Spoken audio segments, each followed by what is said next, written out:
Alors oui, salut gang. Dimanche on lit, édition du 21 septembre 2025. Content d'être là ce matin. Prenez votre café. On a encore une émission vraiment super intéressante. Pour la première fois, en fait, depuis le début, j'ai deux romanciers. Bon, j'ai eu des auteurs d'essais, j'ai eu puis un romancier. Bon, cette fois, c'est deux romans. Deux auteurs qui sont en présence aussi, ils vont venir avec nous.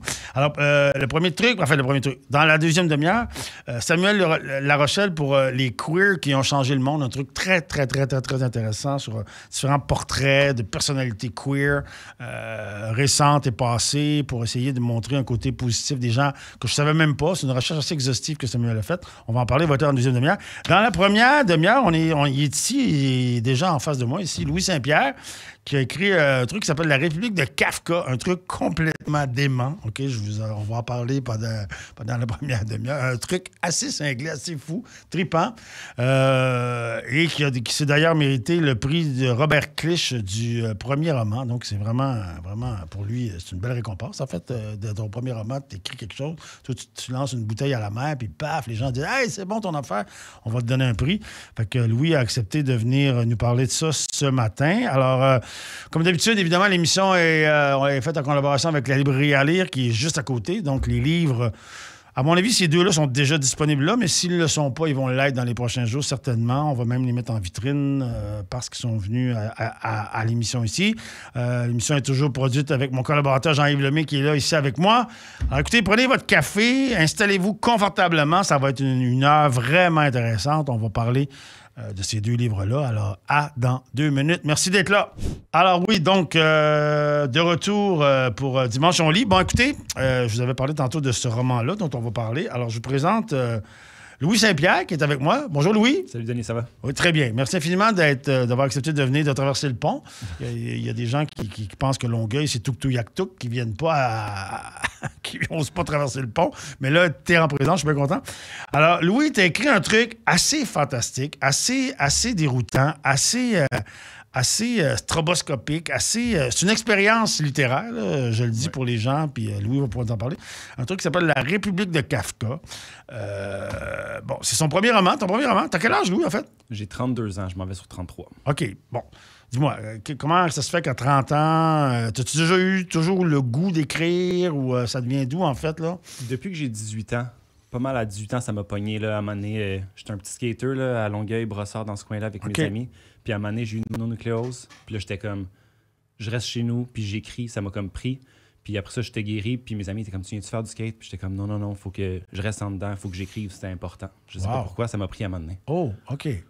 Mais t'es aussi cinéaste. Aussi, j'ai étudié en cinéma à Édouard-Montpetit, juste à côté, puis à l'UQAM après. Ah, OK. Mon fils rentre en cinéma à Édouard-Montpetit, là. Très cool. Depuis une semaine. Parce que là, ça se mêle un peu, là. Dans ton roman, bon, si je veux en faire une petite histoire, là, c'est l'histoire d'un cinéaste, en fait, qui obtient un contrat pour aller tourner un documentaire sur Kafka. Il s'en va dans les terres natales de Kafka et il s'installe là. Puis là, il lui arrive toutes sortes d'aventures. Ouais. Tout ne tourne pas pantoute comme il pensait. Il y a des manifestations parce qu'il y a de l'amiante dans le métro. Il y a une aventure avec une manifestante. Il y a des problèmes avec sa productrice. Il arrive toutes sortes d'affaires. Et le roman est entrecoupé aussi de... ce qui est très intéressant, en fait, j'avais jamais vu ça avant, là, de toutes sortes de notes de bas de page qui nous envoient dans d'autres directions. En fait, le roman, il est comme un genre de... Tu pars dans une direction, tu vires à gauche, puis ça repart à droite, ça recule, ça avance, tu sautes par-dessus. C'est une expérience, c'est comme faire des montagnes russes, là. Comment ça t'est venu? Est-ce que tu avais un plan pour écrire comme ça? Ou ben non, comment ça s'est passé dans ta tête? J'avais pas de plan. C'est moi, je viens du cinéma, puis habituellement, quand je scénarise, je suis très structuré. Je me base sur comme les formes conventionnelles, les trois actes, le Hero's Journey, toutes ces affaires-là. Mais OK, c'est quoi le Hero's Journey? Excuse-moi. C'est comme un principe de Campbell là, qui raconte l'histoire. C'est le monomythe, là. C'est l'histoire archétypale d'un héros qui rencontre un mentor, qui l'invite à prendre part à une quête. Là, il refuse la quête. Tous les films hollywoodiens sont basés là-dessus. OK. Refuse la quête, finalement. il accepte la quête, il arrive à son point le plus bas, il réussit à sortir du pétrin. OK. C'est comme une structure très, très classique. OK, narrative. classique, OK. Puis avec La République de Kafka, comme tu as pu comprendre, j'ai voulu comme sortir Casser ça complètement de partout. ça. Ça me faisait du bien, en fait, de me dire, pour ce projet-là, j'avais une idée derrière la tête. Ce protagoniste-là, ce réalisateur-là, qui s'en va faire son film, puis qui se fait embarquer dans des choses louches qu'il comprend pas tout à fait. Ça, c'était ma toile de fond, on va dire. Mais chapitre par chapitre, j'ai comme découvert l'histoire. Je me laissais surprendre par ce protagoniste-là, qui est comme un espèce de menteur compulsif aussi, qui nous dit pas toujours la vérité, puis qui se ment à lui-même. Je voulais me permettre de me surprendre comme ça à travers l'écriture. T'es-tu un amateur de Kafka, toi? Quand même, j'aime beaucoup l'idéologie de Kafka, comment il écrit.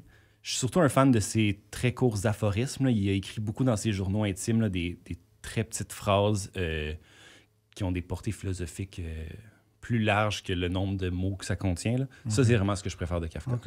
Oui, parce que Kafka il est considéré par beaucoup de gens comme un des grands auteurs du 20e siècle. Là, mais en même temps, un des plus grands. C'est un auteur un peu incompris qui est cité un peu à tort et à travers aussi. On parle beaucoup on dit un récit kafkaïen ou une histoire kafkaïenne. En politique, on dit toujours ça, mais c'est un peu galvaudé. Peu de gens ont lu Kafka au complet, en fait, pour pouvoir dire ça. C'est souvent un truc, des termes qu'on dit comme ça, un peu à tort et à travers. C'est la force de cet auteur-là, c'est d'avoir...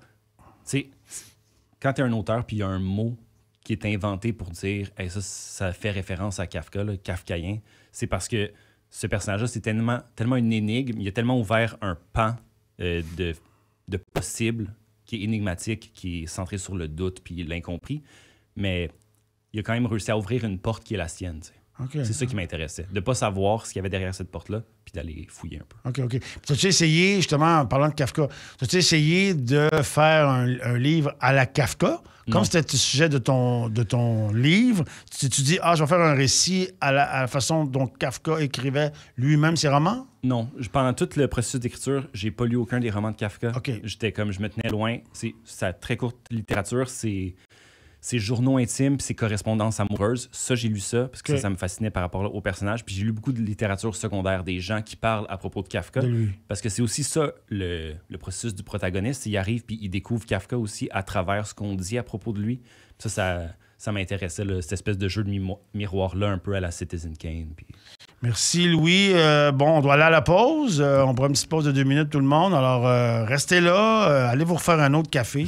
On revient dans 2 minutes. Dimanche on lit. De retour à Dimanche on lit. Je vous rappelle, on est avec Louis Saint-Pierre, auteur d'un roman qui s'appelle La République de Kafka, qui a gagné le prix Robert Clich, je le répète. Gros honneur, effectivement, Louis. Comment t'as pris ça, en fait? Tu écris un premier roman, tu te garoches là-dedans, grosse aventure. Écrire un roman, c'est déjà quand même une aventure, surtout pour un jeune, t'as 32 ans. T'écris ça, comment t'as pris l'honneur que t'as reçu? C'est vraiment spécial parce que c'est un livre un peu atypique, un peu hétéroclite. Puis une des choses que j'aime beaucoup du prix Robert Clich, c'est que quand tu soumets ton manuscrit, c'est anonymement. Versus en cinéma, quand tu fais des demandes de bourse, tu te présentes, tu vends ta salade, je suis cette personne-là, j'ai fait ci, ça. Prix Robert Clich, tu soumets un manuscrit avec un pseudonyme, puis t'envoies ça, c'est le texte qui vit par lui-même. Fait que ce livre-là, qui est particulier, qui est un peu éclaté, soit reçu comme ça, c'est vraiment comme un honneur incroyable.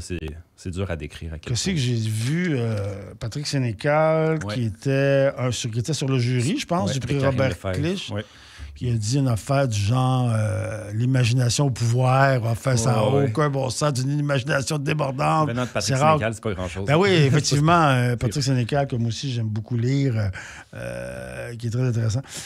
Donc un honneur. Donc, j'imagine, oui. Puis là, as-tu d'autres projets? Tu te lances-tu dans d'autres trucs? J'imagine que ça t'a donné le goût d'écrire. C'est sûr. J'ai déjà d'autres projets d'écriture en littérature, mais aussi, je suis cinéaste. Je fais des petits dépôts en cinéma aussi pour des courts-métrages en ce moment.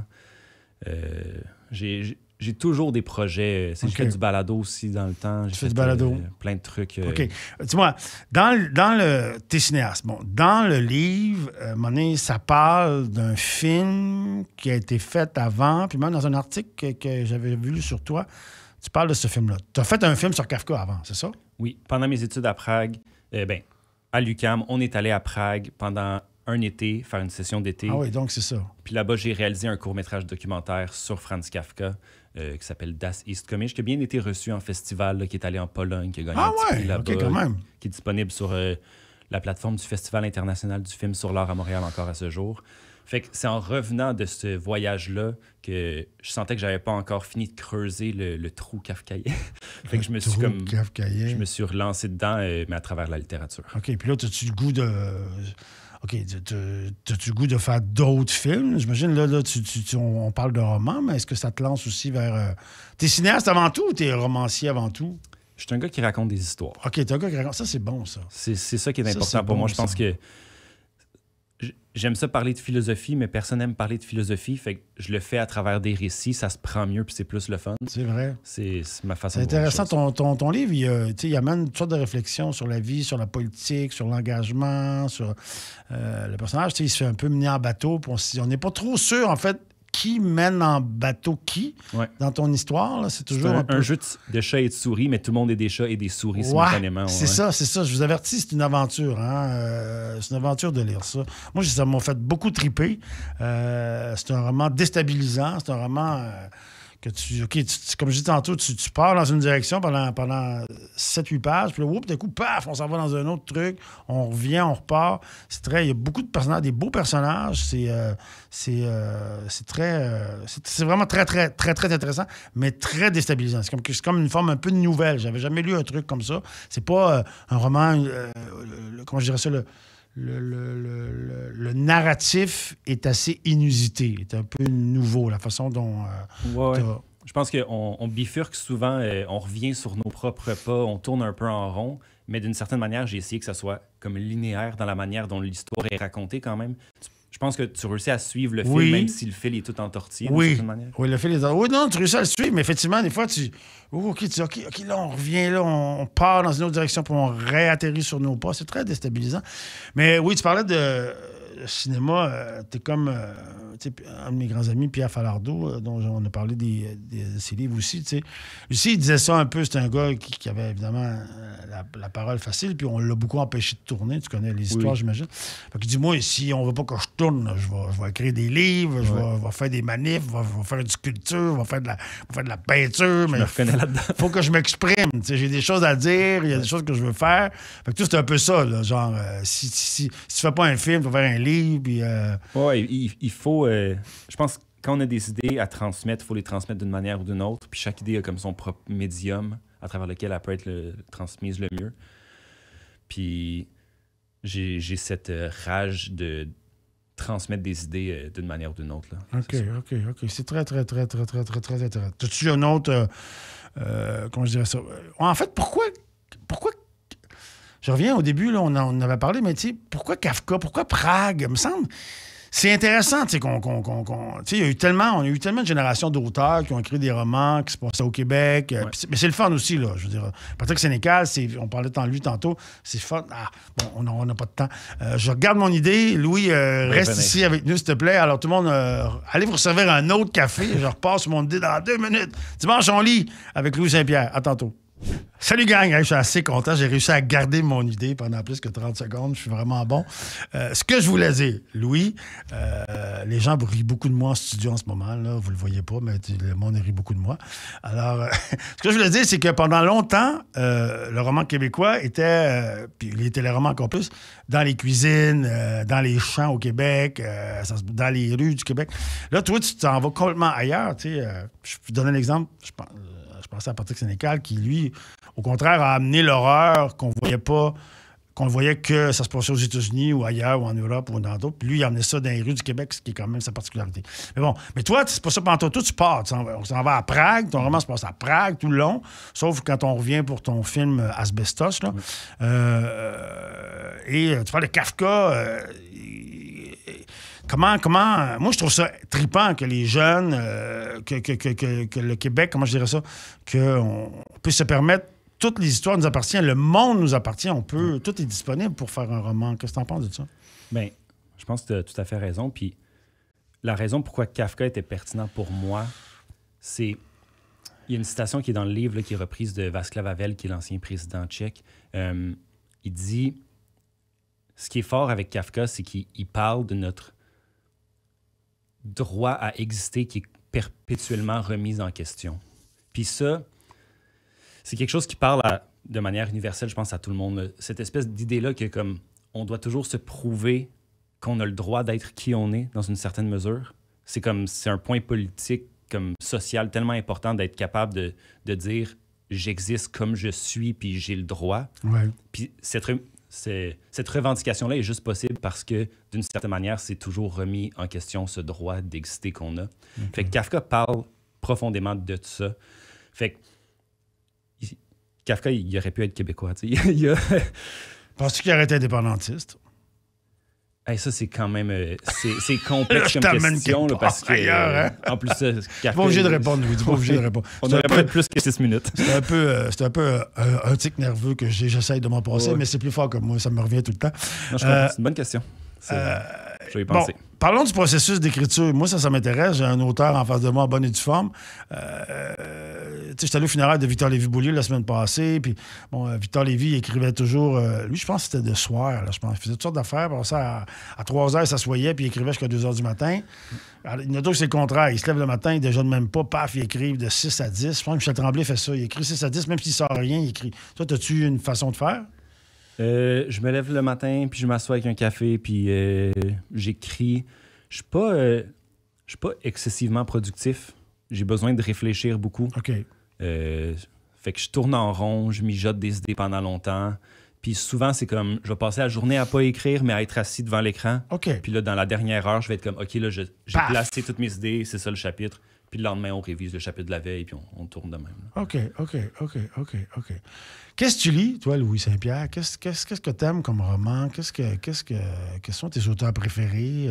Ben, comme roman, là, récemment, ce que j'ai lu, c'est Rapine de Patrice Lessard. Patrice Lessard qui a été mon mentor, qui m'a beaucoup aidé à la révision du texte. Ça, j'aime beaucoup ce qu'il fait, évidemment. Là, si je l'ai approché comme mentor, c'est parce que j'adore ce qu'il fait. Okay. Mais je lis aussi surtout de la philosophie. En ce moment, je lis Éloge de l'amour de Alain Badiou. C'est très beau.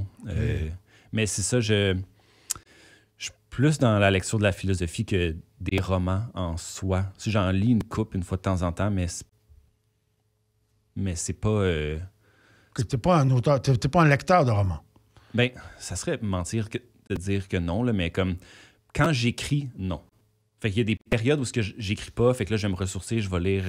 Toutes sortes d'affaires. C'est ça. Comme en ce moment, j'imagine, tu dois être dans une période de ressourcement où là, tu reçois les prix, tu reçois les éloges, tu fais des entrevues, tu vends ton livre. Ouais. Mais là, bon, tu vas tomber dans une période où là, tu vas réfléchir, OK, quelle est la prochaine étape? Je fais-tu un film? Je fais-tu un roman? Je fais-tu une sculpture? Là, tu vas tomber dans une période où tu vas avoir le goût de te nourrir d'un paquet d'affaires. Tu vas lire des trucs. Oh ouais. Je lis René Girard, c'est un anthropologue. Ben le fun.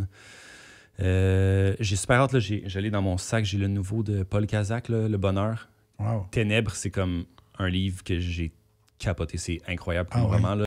C'est d'une violence ahurissante, mais c'est toute une belle méditation sur la violence coloniale. Puis tout, c'est vraiment un roman que je recommande, à part La République de Kafka, là, juste avant, mais dans ce temps-là. En premier, La République de Kafka. Ouais.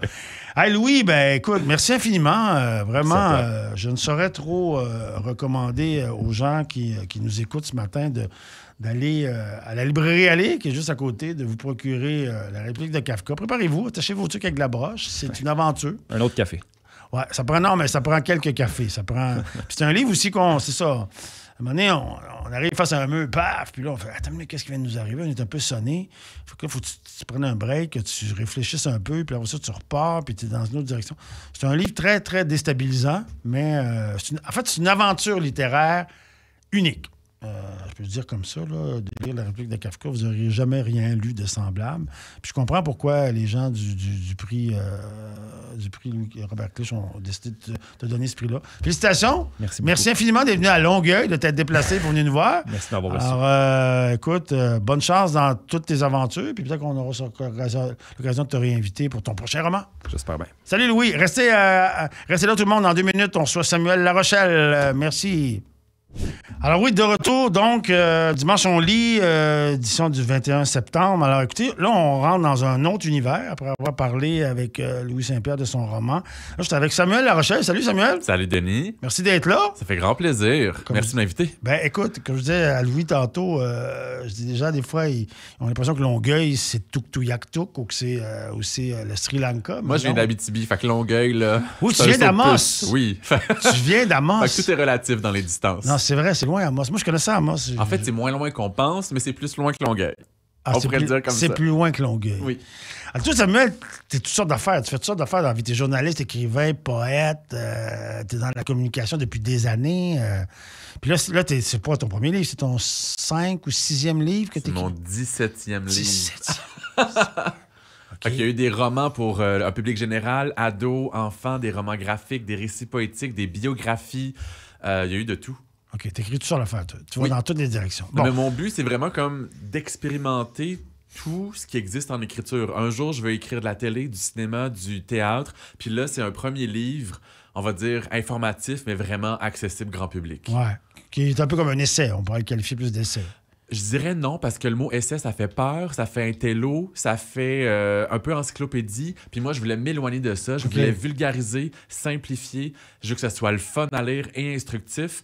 Fait qu'on est plus dans un ouvrage de référence très, très grand public. OK, c'est bon. Bon, alors, pour ceux que je l'ai peut-être dit tout à l'heure, mais je leur dis, là, c'est les queers qui ont changé le monde. C'est, en fait, essentiellement, c'est un paquet de portraits. Il y en a un méchant paquet, en fait, de personnalités d'hier et d'aujourd'hui, d'ici et d'ailleurs, dans différents domaines. Tu ratisses vraiment large, là. Le sport, les arts, la musique, la science. La politique, les affaires, les militants.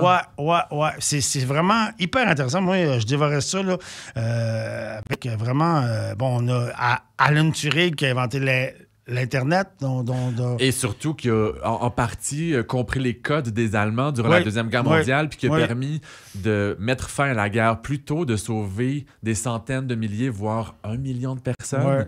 Donc, on va autant là avec Alexandre Legrand à une autre époque, les filles qui ont fondé la nouvelle ligue de hockey féminin, Yannick Nézet-Séguin, qui a un grand travail de démocratisation de la musique classique et bien plus. Donc, vous voyez, ça va dans plein de directions. Oui, puis tu as aussi des femmes politiques, notamment, j'oublie son nom, ça, je l'avais noté, une première ministre islandaise. Oui, qui était la première chef d'État qui faisait partie des communautés LGBTQ+, à être élue.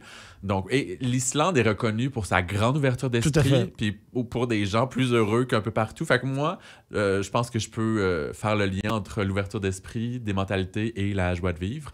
En tout cas, les Islandais le prouvent. Je suis allé en Islande l'année passée. J'ai passé une semaine là-bas. C'est un méchant beau pays. Au niveau géographique, là, c'est vraiment un méchant beau pays. C'est mon rêve d'aller là-bas. Non, il faut aller en Islande. C'est vraiment un pays assez... Mais c'est comme un peu tous les pays nordiques, les pays scandinaves. Là. On est un peu dans la même mentalité. C'est des pays, plutôt social-démocrates, plutôt ouverts, qui font office d'un peu de précurseurs dans différents domaines sociaux, en fait. Là. On est là-dedans. Bon, tu as aussi des personnalités québécoises. Michel Tremblay, évidemment, Michel-Marc Bouchard. Xavier Dolan. On a les filles du hockey, on a Yannick Nézet-Séguin, on a Laurent McCutcheon, qui est peut-être un nom qui nous dit quelque chose. Laurent McCutcheon. Moi, je l'avais entendu parler, mais bon... vas-y donc. Pendant des années, il était l'une des voix les plus fortes quand il y avait des enjeux LGBTQ+, à aborder dans les médias. Mais c'est aussi lui qui a eu l'idée de fonder la journée de lutte, la journée internationale de lutte contre homophobie, biphobie et compagnie. Il y a plein de pays du monde qui ont emboîté le pas après qu'il ait lancé ça. Il a participé à la création de la Fondation Émergence, qui est très impliquée dans nos communautés. Donc, peut-être moins une vedette, mais quelqu'un qui a quand même laissé sa marque sur la planète. Oui, effectivement. Tu as aussi, des personnalités... Puis ça, j'aimais ça que tu parles de ça. Il y a tout un paragraphe où tu parles de personnalités...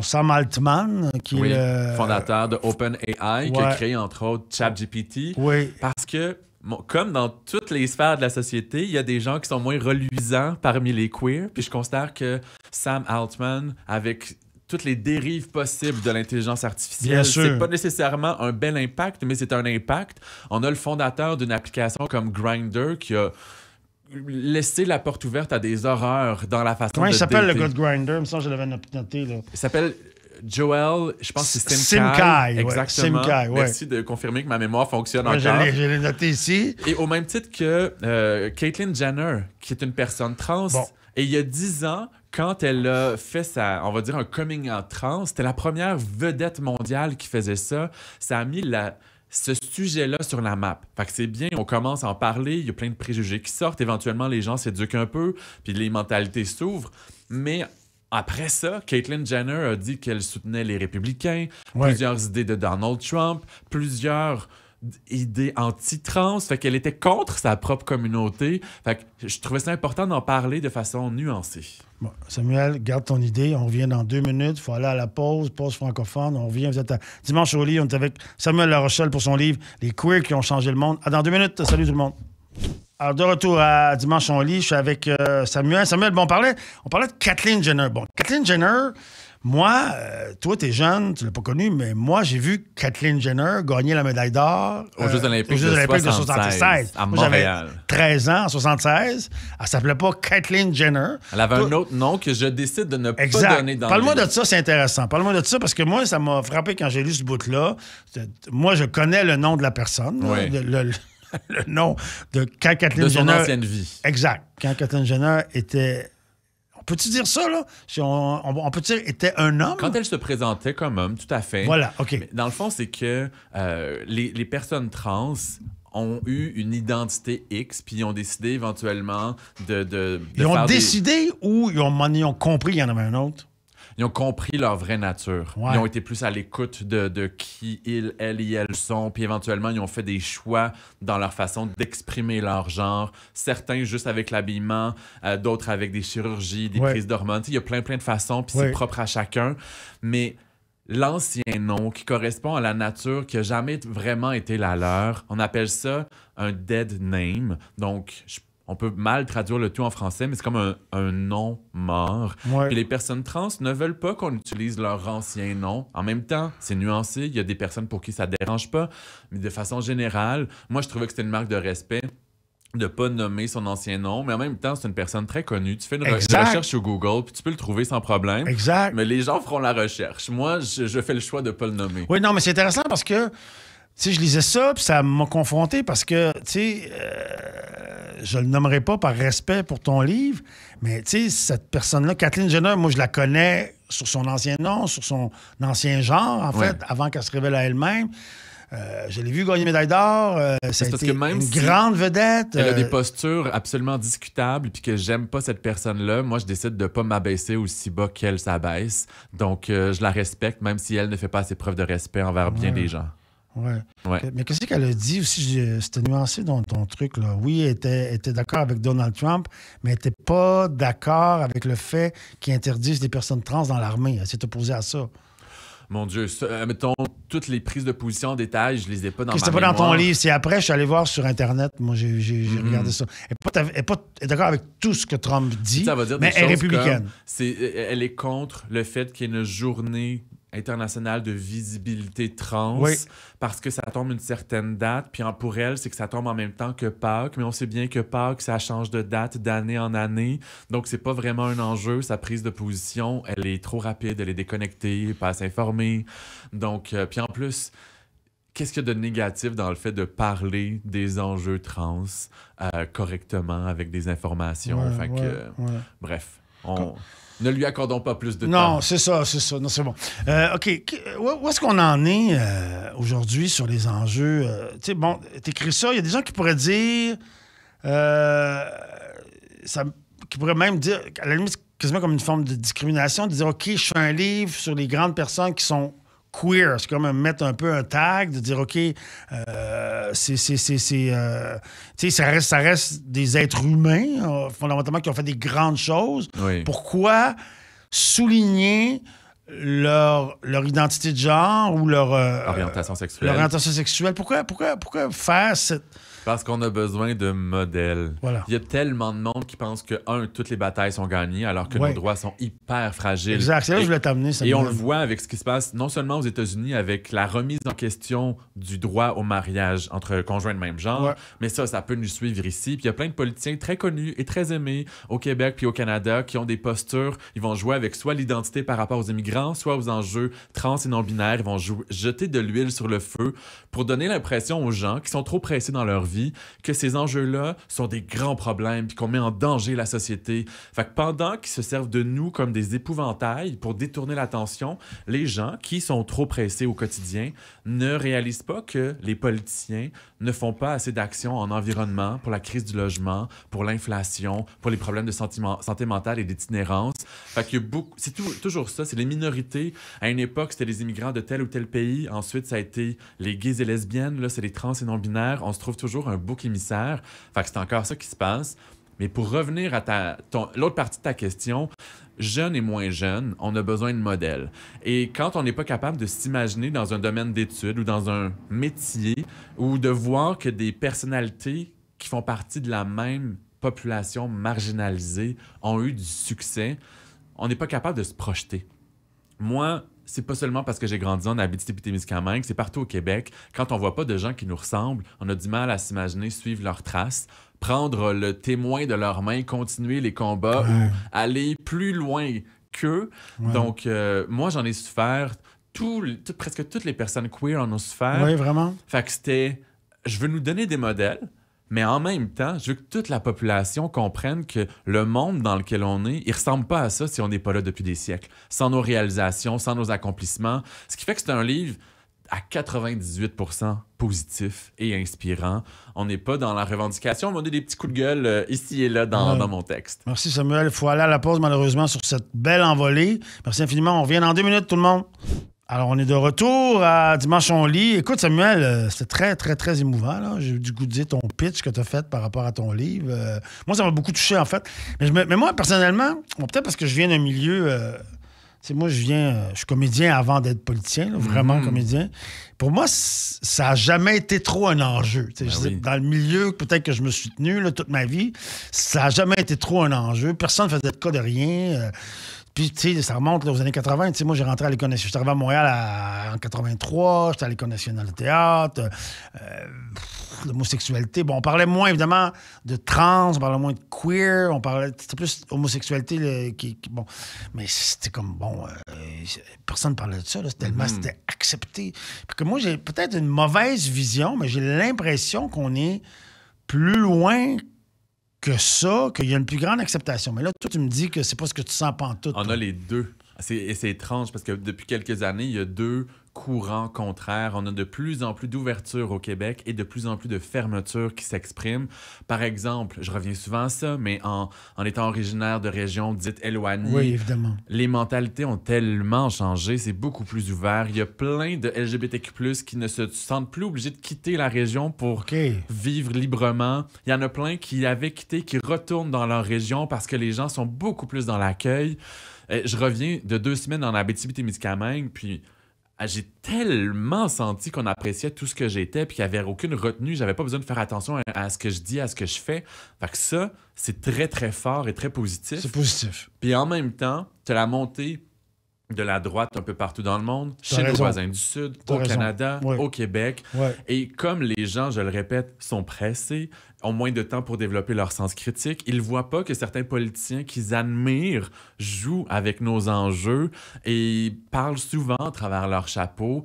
Et donc, nos droits sont encore mis tu parles à de quoi, mal. là, concrètement, Samuel? Tu parles de quoi? Quand tu dis nos droits sont encore mis à mal, as-tu un exemple spécifique? Ben, les exemples les plus concrets actuellement, c'est pour les personnes trans et non-binaires. Ouais.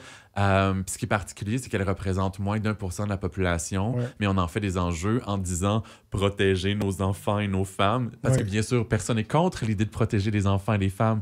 Fait qu'on utilise cet argument pour que les gens arrêtent de réfléchir, alors que dans les faits, ces personnes-là veulent pas détruire nos vies. Elles veulent juste vivre leur vie librement, en accord avec qui elles sont. Mais on fait comme si elles allaient détruire la société et c'est pas ça la réalité. Oui, mais il y a des enjeux aussi qui sont plus liés à... Tu sais, il y a eu des reportages à Radio-Canada, notamment sur toute la...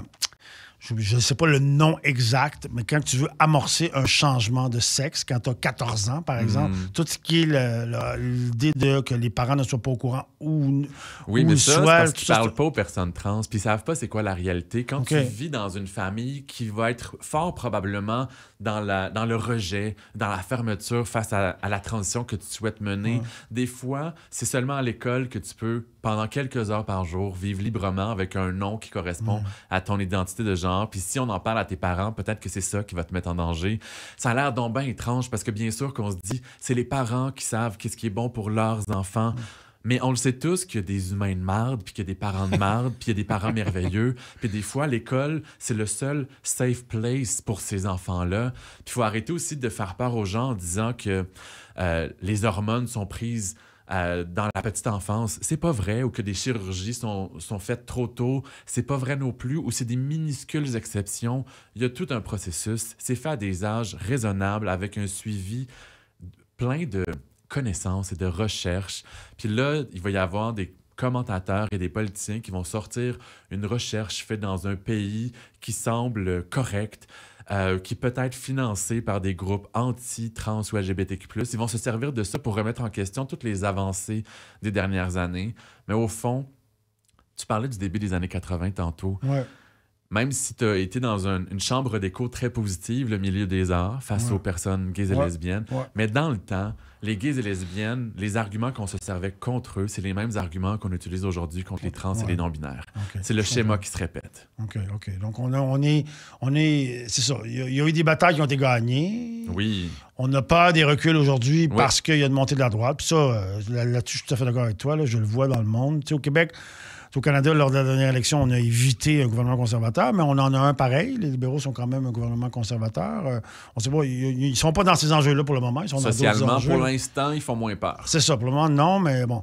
Mais il y a une montée de la droite partout dans le monde. On le voit. Là. Mais Poilievre a quand même, avec le Parti conservateur, obtenu le plus grand nombre de votes, je crois, de l'histoire. Fait que ça fait peur. Oui, non, mais il y a une montée de la droite. Je le sens partout sur le terrain, un peu partout. C'est sûr qu'il faut faire attention. Puis dans ce cadre-là, ton livre est vraiment bienvenu. Puis c'est vraiment un livre très, très, très, très... J'ai eu beaucoup de plaisir à lire ça. Les amis, ça s'appelle « Les queers qui ont changé le monde ».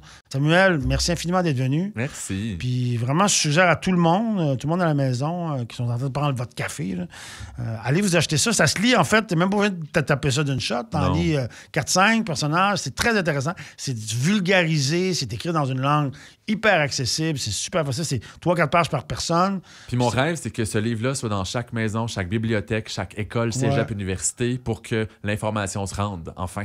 Merci infiniment, Samuel. Écoutez, Dimanche on lit, édition du 21 septembre. Donc, les queers qui ont changé le monde, disponible à la librairie à lire, qui est aussi notre collaborateur de l'émission à partir de maintenant. Le livre est disponible depuis hier, en fait. Fait qu'il va l'être. On va le mettre en vitrine. Et je vous rappelle le premier livre qu'on a eu aussi, La réplique de Kafka de Louis Saint-Pierre, prix Robert Clich de cette année. Je pense que c'est 2 trucs que vous devez vous procurer immédiatement. Allez-y tout de suite. Puis on se revoit, nous autres, dans 2 semaines pour Dimanche on lit. Salut tout le monde! FM 103.3